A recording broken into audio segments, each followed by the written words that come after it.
Você vai conhecer agora um outro lado da história da ditadura militar no Brasil. Uma verdade que os Estados Unidos conseguiram esconder por quase 50 anos. Olha, documentos secretos revelam a influência dos americanos nos anos de chumbo aqui no Brasil. E a conclusão é uma só. A nação conhecida como mais enfática defensora da democracia agiu decisivamente na interrupção das liberdades civis pelo golpe militar aqui no nosso país. A reportagem de Yula Rocha.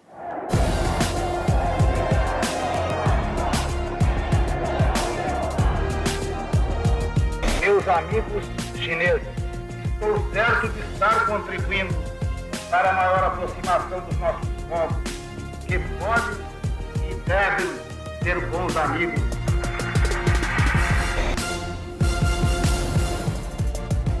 Está claro que os Estados Unidos queriam um golpe.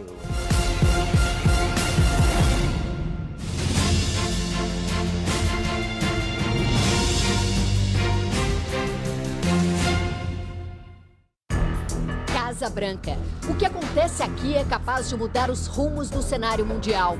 E o que já aconteceu aqui também mudou a história do Brasil.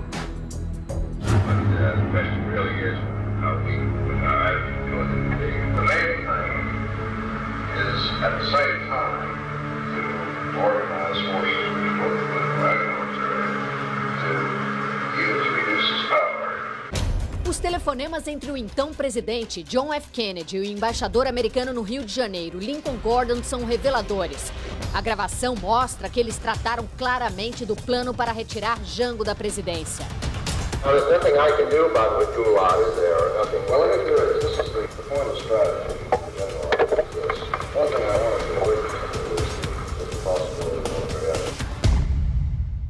As conversas que saíram daqui da Casa Branca não deixam dúvida do envolvimento dos americanos no golpe, dispostos até mesmo a uma intervenção militar para afastar João Goulart do poder. Mas ao longo desses últimos 50 anos, o governo dos Estados Unidos jamais reconheceu sua participação. E até hoje, os pedidos de entrevistas são negados para discutir o assunto. A prova dessa trama está nos arquivos secretos adquiridos pelo National Security Archive, organização não governamental da Universidade George Washington, na capital americana, onde fomos recebidos pelo historiador Peter Kornbluh. Ele nos mostra arquivos com os indícios de que Kennedy e Lyndon Johnson, que assumiu a Casa Branca com o assassinato de JFK, temiam perder influência econômica e política na América Latina e estavam incomodados com o governo populista e nacionalista no Brasil. A CIA veio com todo esse conceito sobre Jango, de que sob a administração dele, o Brasil daria uma guinada para a esquerda e, quando se dessem conta, os Estados Unidos perderiam o Brasil para o comunismo, como perderam Cuba e China. E nem Kennedy e nem Johnson queriam ver isso acontecer. E não viram. O governo americano atacou em todas as frentes. Gastou milhões de dólares para financiar propaganda e criar um clima anti-Goulart no Brasil. E assim desestabilizar a política interna do país com subornos pagos a políticos brasileiros. O IBAD tinha corrompido nada menos de 250 candidatos a deputado federal, 8 governadores e 600 a deputado estadual. Como mostra o documentário O Dia que Durou 21 Anos, do historiador e cineasta Camilo Tavares. É muito importante a gente dizer que toda essa paranoia do comunismo, essa imagem de que o João Goulart ia implantar um regime comunista no Brasil, ela foi criada, foi forjada mesmo, né, como um grande teatro que convenceu a opinião pública americana, né, e depois a opinião pública brasileira. Nos bastidores, quem dava as cartas desse teatro era o embaixador americano no Brasil, Lincoln Gordon. O embaixador Gordon, né, foi o protagonista do golpe de 64, né? Ele era o grande falcão, o grande agente da CIA, e ele já chegou ao Brasil em 61 determinado a derrubar o João Goulart. Camilo Tavares foi até Washington atrás de evidências e encontrou nessas caixas a história obscura da participação dos Estados Unidos nos anos de chumbo. A Casa Branca também elaborou um plano de invasão militar, a chamada Operação Brother Sun. We decided on the basis of the information that had come in this morning to go ahead and start a naval task force out.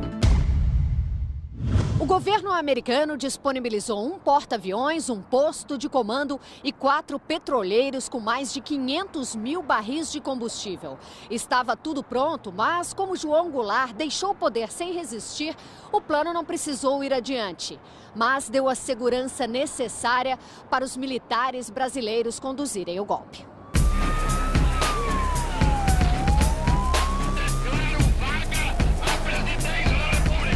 A legitimidade do novo governo brasileiro foi reconhecida imediatamente pelo presidente Johnson, o que deixou clara a aproximação de Washington com o Brasil aos olhos da comunidade internacional. Got a message that we want to send out to Castelo Branco on the occasion of his inauguration, that you ought to be a little careful while this fellow's locking people up. I think that there's some people that need to be locked up here and there. I want to be warm and friendly. Talvez um erro, mas não um arrependimento. E jamais nenhum pedido de desculpas ao Brasil, às vítimas do golpe, às famílias dos desaparecidos, aos brasileiros que morreram torturados. De um historiador para uma jornalista, deixe-me dizer que é uma grande utopia. Seria uma situação utópica oficiais americanos, mesmo 50 anos depois, estarem dispostos a dizer: fizemos uma coisa má nos anos 60. Isso não vai acontecer.